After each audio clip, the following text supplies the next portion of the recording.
क्या आप यकीन करेंगे? एक किसान ने गुस्से में गोबर फेंक दिया और वही गोबर कुछ ही देर में सोना बन गया। लेकिन जब उसे अपनी गलती समझ आई, तब तक बहुत देर हो चुकी थी। बहुत साल पुरानी बात है। महाराष्ट्र के एक छोटे से सुंदर और अनजाने गांव की।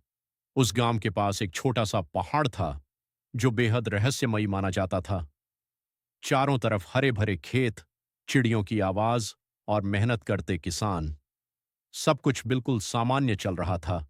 उसी गांव में रहता था एक गरीब किसान, जिसका नाम था रामू। रामू और उसकी पत्नी दिन भर खेतों में मेहनत करते और शाम होते ही घर लौट आते।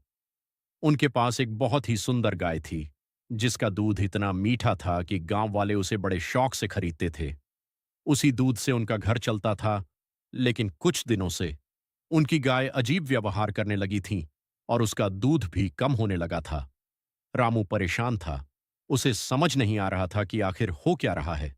एक दिन रामू खेत में काम कर रहा था। तभी उसने देखा, उसकी गाय चुपचाप पहाड़ की तरफ जा रही है। रामू को शक हुआ। वह भी धीरे धीरे उसके पीछे चल पड़ा। कुछ देर बाद गाय एक गुफा के अंदर चली गई। रामू भी धीरे से वहां पहुंचा, लेकिन अंदर जो उसने देखा, उसे देखकर वह हैरान रह गया। वहां एक दिव्य, प्राचीन और विशाल शिवलिंग था, जैसे स्वयं भगवान शिव वहां विराजमान हो और उसकी गाय अपने दूध से उस शिवलिंग का अभिषेक कर रही थी। यह देखकर रामू गुस्से से भर गया। वह गाय को मारने के लिए आगे बढ़ा। तभी अचानक एक गूंजती हुई आवाज आई, रुको रामू, इस गोमाता को मत मारो। रामू ने मुड़कर देखा। वहां एक दिव्य साधु ध्यान में लीन बैठे थे। रामू हाथ जोड़कर बोला, महाराज, आप नहीं जानते मैं कितनी मुश्किल में हूं। इसी गाय के दूध से मेरा परिवार पलता है। साधु मुस्कुराए और बोले, अपनी झोली आगे करो। रामू ने झोली आगे की और साधु ने उसमें गाय का गोबर डाल दिया। रामू गुस्से में वहां से चला गया और रास्ते में ही वह गोबर फेंक दिया। घर पहुंचकर जब उसने कपड़े उतारे, तो वह हैरान रह गया।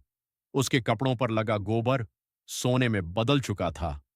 रामू तुरंत भागता हुआ गुफा की तरफ गया, लेकिन वहां कुछ भी नहीं था। न साधु, न गाय, न वह दिव्य दृश्य।